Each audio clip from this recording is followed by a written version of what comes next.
Good evening, good morning, and a warm welcome to all for today's webinar hosted by Vishwesvaraya Industrial and Technological Museum in partnership with US Consulate General, Chennai.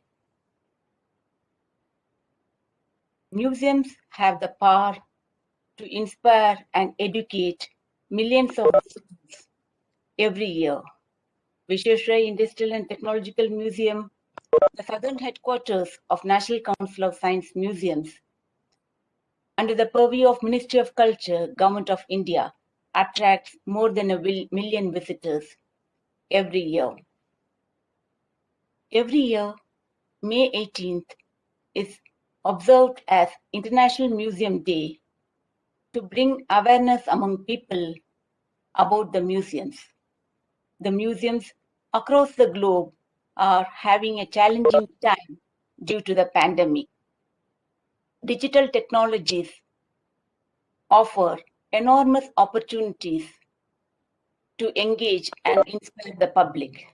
The theme of this year's International Museum Day is the future of museums, recover and reimagine.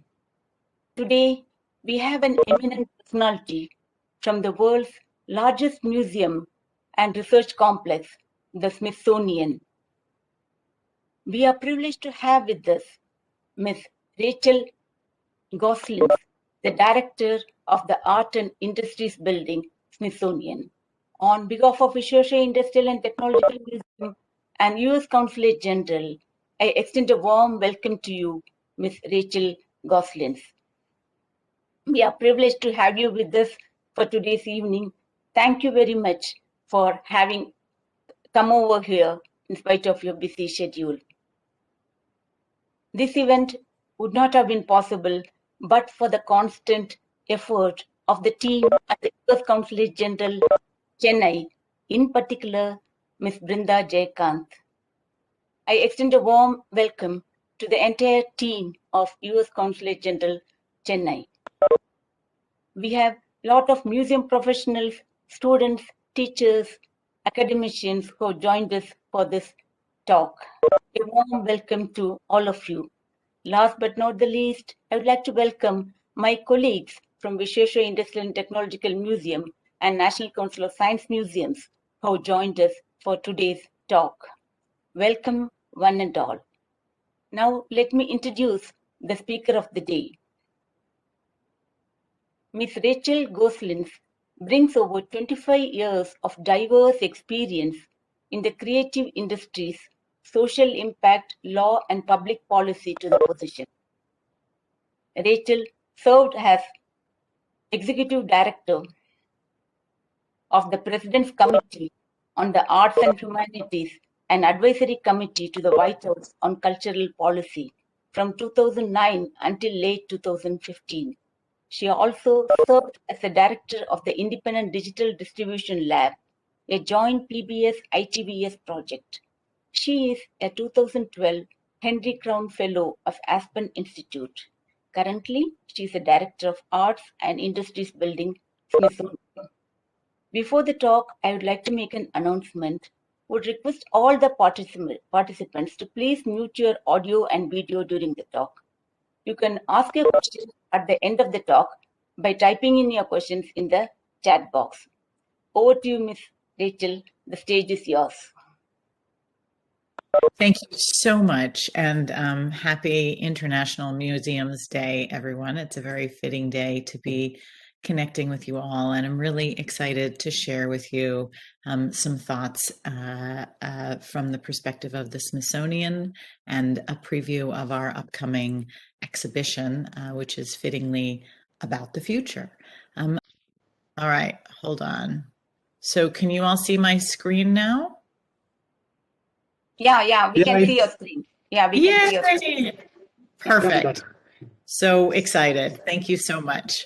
All righty. So I'm going to, I think, go off video so that I don't distract you all.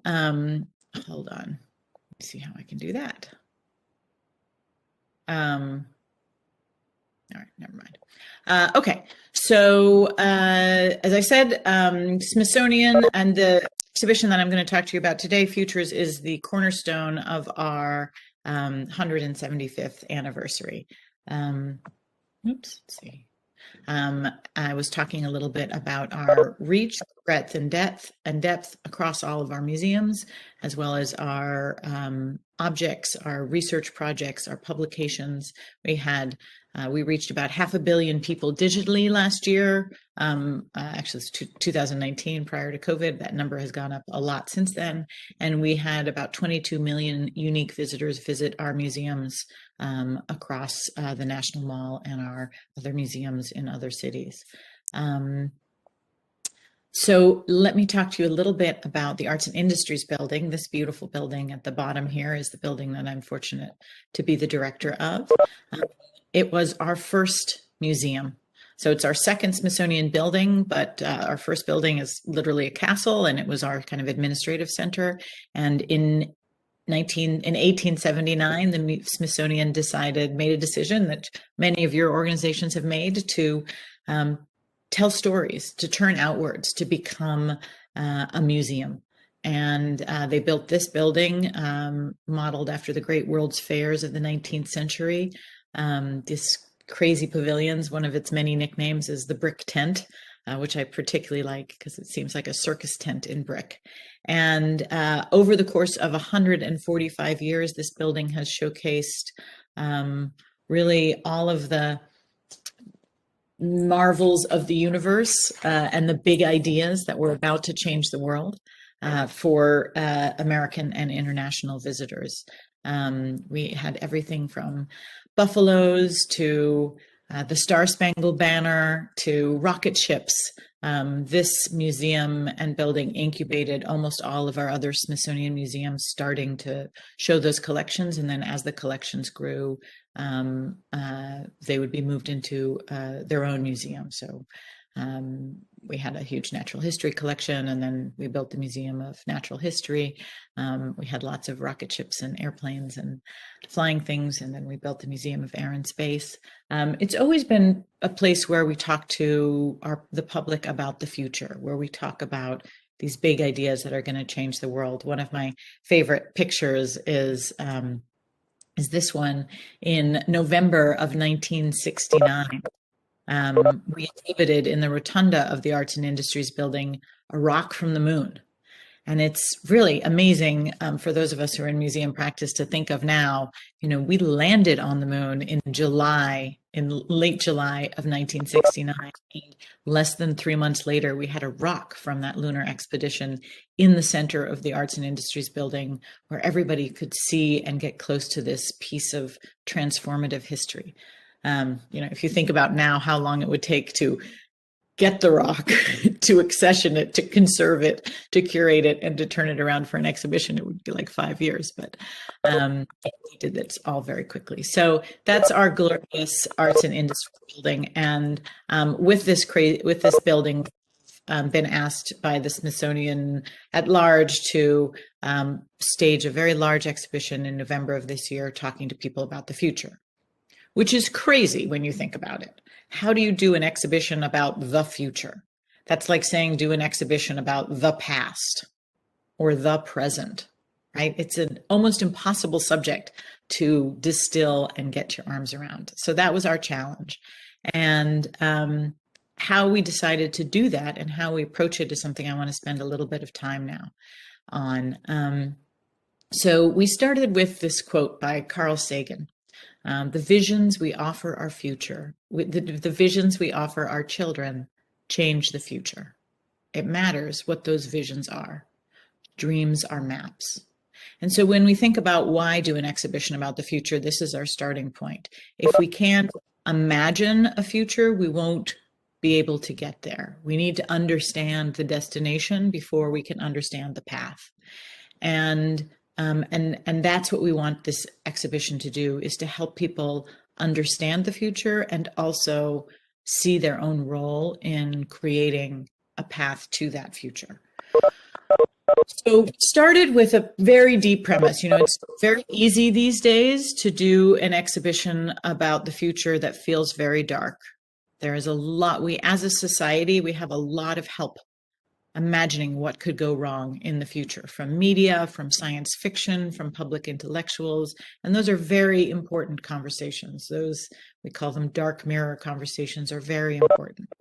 But they're not the whole story, and they can be overwhelming, and they can lead people to feeling paralyzed and hopeless and helpless. And so while we have a lot of help imagining what could go wrong, we don't have as much help imagining what could go right. And that's what we wanted to do. We wanted to create an exhibition that helps people imagine the future they want, not the future that they fear. And before we started, we did a tremendous amount of audience research and asked people, what do you think about the future? What do you think is going to happen? What do you want to happen? And what we asked we hired a fantastic international audience research firm, and they did a national survey as well as small focus groups. And when we asked people, what do you want from the future? We thought we'd get a lot of, flying cars and rocket ships and 3D printed food. But actually, what we heard overwhelmingly is people wanted a future that was peaceful, that was just, that was sustainable, and that worked for them. And so we made a fundamental decision at that point to really organize our exhibition not around topics, but around values. One of the things we did, we are a non-collecting museum within the Smithsonian, so we brought in all kinds of partners from the private sector, from academia, from technology, as well as pulling from 12 of our sister museums and Smithsonian research centers to create an exhibition that was asset light, that didn't rely on a central discipline or collection, but allowed us to be interdisciplinary and pull from the private sector as well as our sister museums. We also wanted to look across history. So you can't really understand the future until you understand the past. So we have this eclectic collection of objects that we are exhibiting and asking people to think about, look at the same topic from many different angles. So we have the original Bell jetpack, which was developed in the 1960s, and we have the Bell Nexus autonomous flying vehicle and the Hyperloop, all these different ways of thinking about, for example, what transportation might look like in the future, starting with the past and moving forward. We wanted it to have a kind of festival feel. We wanted it to come from a place of curiosity as opposed to authority.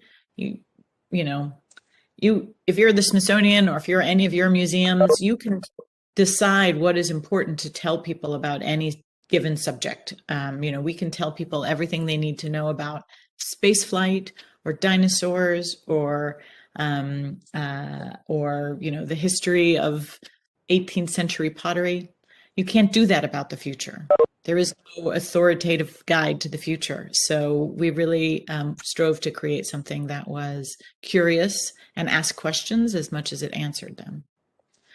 We also wanted to use technology in interesting ways. Our central installation is a collaboration between Amazon and a fantastic Indian American artist named Suchi Reddy, who is creating this monumental sculpture of light and form and shape in our rotunda, in which people can speak their hopes and fears for the future, and that will be visualized in a central column of light and form. We're using holograms, we're using data visualization, we're using all kinds of we're experimenting and playing with different kinds of ways that technologies can help people be more human, can help them connect. And so, as I said before, the tendency when you're doing an exhibition about the future is to organize by topic, future of travel, future of transportation, future of food, future of work. And we decided to organize it by values. What kind of future do we want to live in? Do we want to live in an inclusive future, a sustainable future, a peaceful future, a slow future? An efficient future. So our whole exhibition is designed around this concept of multiple futures and understanding that everybody's future may be a little bit different. Um, and so I wanted to walk you quickly through the layout. Our museum is organized with these 4 halls united by a central rotunda, and we have organized our content around these 4 themes: enter through past futures, and that's primarily historical objects, talking about how we have always been in the business of future making, probably since we invented fire. And then you go into 3 different halls that are centered around themes of futures that work, futures that inspire, and futures that unite. I'm going to show you some images of some of these. These are some of our design renderings. We're literally just starting fabrication this month. We're very excited.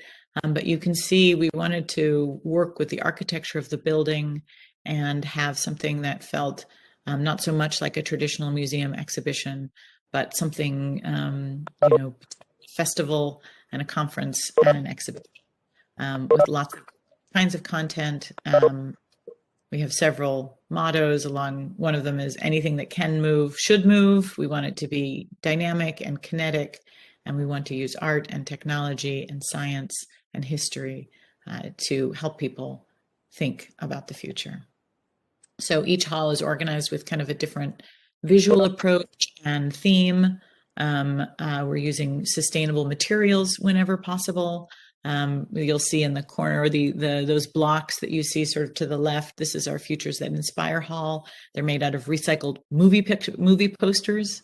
We have our South Hall, which is Futures That Work.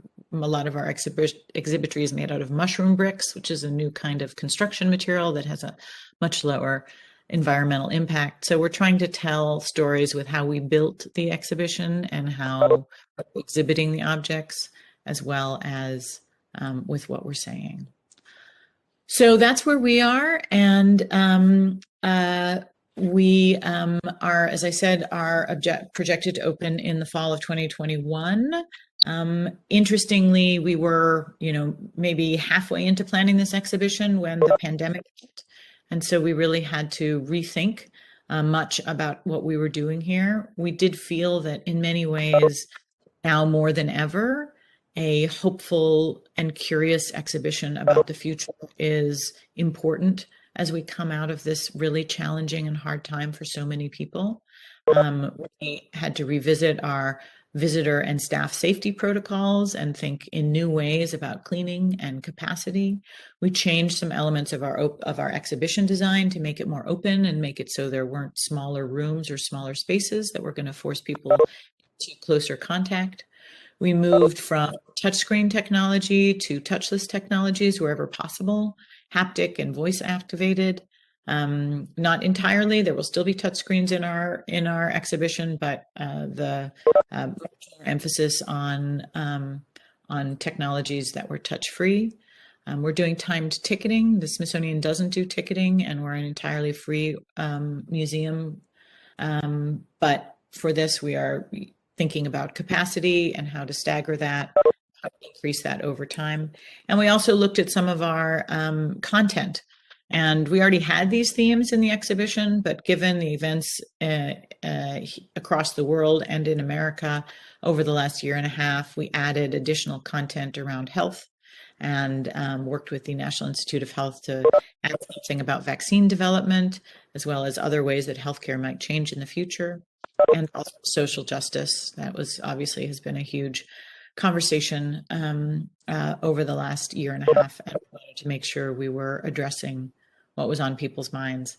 More broadly, at the Smithsonian, in response to this pandemic, and as we think about, I know you guys are, your country right now is really grappling with this. I don't think we did anything extraordinary and revolutionary. I'm sure we leaned into many of the same strategies that you are. One of the first thing we did was just recognize all of the parents and teachers who were at home and all the students who were learning from home. So Our big first project was to offer a whole set of lessons and activities on our Learning Lab site for teachers running virtual classrooms and students learning from home. We did this very early on. This came out in late spring and got a huge response with hundreds of thousands of clicks and downloads as we launched these resources. We also shifted to virtual programming, as I'm sure many of you have, talks, tours, performances, artist visits. We even held our annual galas and many of our annual conferences virtually, and had to kind of invent new ways to keep those fresh and engaging. And the last thing we did, which was really important in a world where there is so much information and so much confusion, so much polarization of the conversation, is we created new materials hosting them on our website and pushing them out through our communication channels with information on the pandemic. So information guides for kids that parents could use to talk to their children about what was happening, and then compiling COVID-19 resources, so research and history and scientific background as a source for trusted information. We're operating in an environment where there is limited public trust right now of government and media and even universities. Everybody, can be skeptical. And the one place in our society that still has a huge amount of public trust is museums. People trust what museums say. And so in times of crisis, I think as cultural institutions, we all have a responsibility to step up and provide guidance and information to people in a way that they can access it, and we can build civic engagement and trust across our society. So I know I'm at the end of my time here. I'd be happy to answer any questions that anybody had, or share anything else that I can with you all. And let me see if I can Thank you, Ms. Rachel Goslins, for giving us an insight about the Futures exhibition at the Smithsonian. Even in our museum, we tried to make touchless operations for some of the exhibits, but it was not possible to do for all. Now I think we'll take, my colleague, Mr. Sajubas, will moderate the question and answer session. We have got a few questions, ma'am.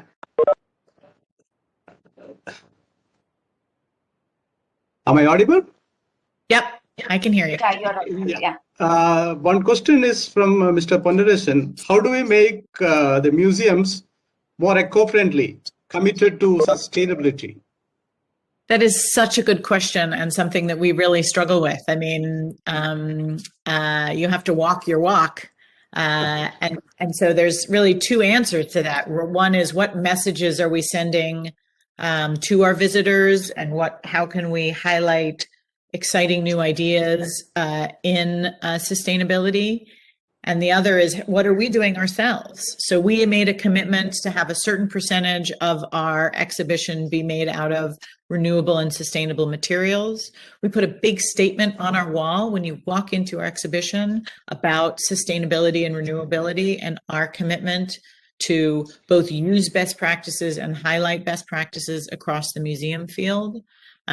There's many things that we need to think about. I think, things like what happens to our exhibitions when we break them down? How much of what we build just gets thrown away at the end of the exhibition? How can you tell stories inside of an exhibition about how it was designed, how it was built, and how it will be recycled? So we're spending a lot of time thinking about that. Yeah, thank you, ma'am. There is one more question. How can we use virtual museum in classroom teaching? Maybe virtual museums have not come up in a big way in India. So that's why this question is. It's a great question, and we are experimenting with that in many ways. We have taken a huge portion of our collection and made it open access, so copyright free and rights free. for anybody to use. And that has been a huge boon to teachers as they think about building lesson plans. We've made as much of our content available as possible in 3D, so you can build it into animations and games and other ways of using content to make it kind of come alive.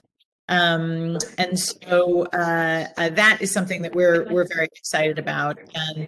And virtual museum is, I think we're just on the cusp of some really exciting innovation in that area. So there are some smaller museums and some all digital museums that have launched recently that are really experimenting with how do we use augmented reality, mixed reality, web browsers to, not just show pictures of things, but to allow people to dive into content and to see other things. So I think we're going to be seeing in the next 3 to 4 years a huge leap in understanding of how to take our content and bring it into people's living rooms and classrooms and lives. Now that the education is becoming online, maybe the museums will help that way. Yeah. Here is another question. The online interactives are now playing an important role for communication in museums during pandemic. Smaller museums don't have the technical competence and funding required to develop good quality digital interactives. Could you suggest some alternatives? Yeah, I mean, that is a problem right across the board, that smaller museums don't have sometimes the resources that the bigger museums. But I would say the smaller museums have something that I don't have as part of the Smithsonian, which is the ability to be nimble and the ability to try things and fail. When we do anything, it's a huge project that has to go through 7 committees and has a huge budget that we defined and then has to go through reviews, and it has to be deployed to 20 million people. And smaller museums can take one small thing, we want to experiment with using this new technology on your phone, and they can do it quickly, and they can do it much less resources, because they can just do something that's just meant to be an experiment. So I hear you. I think increasingly these tools will become cheaper and more widely available, but I also encourage you to lean into a smaller museum's ability to just try something and be nimble and be flexible in a way that big institutions can't do. Yeah, there is another question here.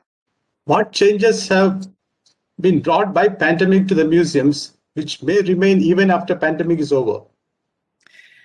Such a good question. And I'd be interested to hear from you all what you are feeling and seeing around this.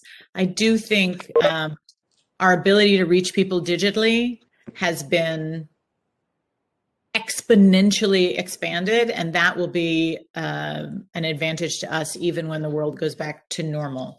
We built platforms, websites, increased our audiences. People look to us to be in their living rooms. And so I think that will continue. I think, I do think we may have an increased emphasis on health and some safety protocols around health that will just serve us even after this pandemic is over. And then I also think, I don't know if you guys are dealing with this, I think there'll be a change in the way that we work internally. I'm thinking, as I think about bringing my staff back into the offices, working remotely has been, I think, much better than many people have expected. And so how can we create workplace flexibilities for museum staff and allow us to work better and more collaboratively with people all over the world, with India and America and Uzbekistan? That seems much more possible now than it did before the pandemic. Yes, another question. It's maybe the fear of a museum. Will the virtual and digital museums reduce visitor footfall in the other museums? More virtual museums. Yeah, I don't. You know what? I have zero fear about that. I think we have something that you can never have on the internet, which is the ability to stand in the presence of something amazing. So here's my story. I love sculpture, and I always loved Michelangelo's David. And I had a magnet of David on my refrigerator where you could put clothes on him. And I had a poster, and it was great. And then when I went to Florence and I saw the David, it was a totally different experience. Being in the presence of an object that has key or historical relevance or is interesting in some way, that will never be replaced by digital assets. Yeah. I really think it is a rising tide that is all ships. Yeah, that's true. Maybe we can take one more question, I think. Sorry. This question is from Mr. Subramanian. How do you think the future museums will cross the barrier of language and reach the unreached? Maybe the developing countries, whether they can, we can reach them. That's the question. Yeah. So that's really a two-part question for me. We're really thinking about multilingual museum storytelling, and with increasing technologies like QR codes that allow you to bring up things in multiple languages, and translation sites that are much easier and less expensive than hiring translators in 10 different languages to translate everything. Our exhibition is going to be available in 5 languages, I think, including Hindi. And that's something we really wanted to model for the future, is to make all of the content available in multiple languages. And then as far as developing countries, I think this is where the idea of the virtual museum and the digital museum comes in. And apps, even in developing countries, the amount of people that have smartphones is incredibly high. So if we can reach them through mobile content, we can hopefully share some of the wealth and richness of our work with people who are not able to come and walk through our doors. Thank you so much, ma'am. Many more questions, but because of paucity of time, we may have to stop now. Sorry for that. That's all right. So, on behalf of Visvesvaraya Industrial and Technological Museum, U.S. Consulate General Chennai, and all the participants, the audience here, let me thank Ms. Rachel Goslins, Director AIB Smithsonian, for being with us on International Museum Day and for her splendid presentation. Thank you, ma'am. Thank you. And I want to thank you for everybody's use of all the little emojis. As I've been talking, there's been waving hands and clapping and party hats, and it's been very fun to feel encouraged as I'm talking. So happy International Museum to you all. I hope to come visit your museums. I've spent quite a bit of time in India. I love it. I want to come back whenever we can travel. Please do come. In November 2021, you are all invited for a VIP tour of our Futures exhibition if you're in Washington. Sure. Thanks for that. All right. Let me thank the team from U.S. Consulate General Chennai, especially Ms. Brinda Jayakant, Public Engagement Specialist, for collaborating with Visvesvaraya Museum in organizing the program and helping us in inviting Goslins to the program. Let me thank all the participants profusely for joining us. Thanks to Ms. Sadhana, Director of Visvesvaraya Museum, who made this program possible. My sincere thanks to all my colleagues at the museum who worked for the success of the program. Thank you all. With this, we are closing now. Thanks. Thank you so much.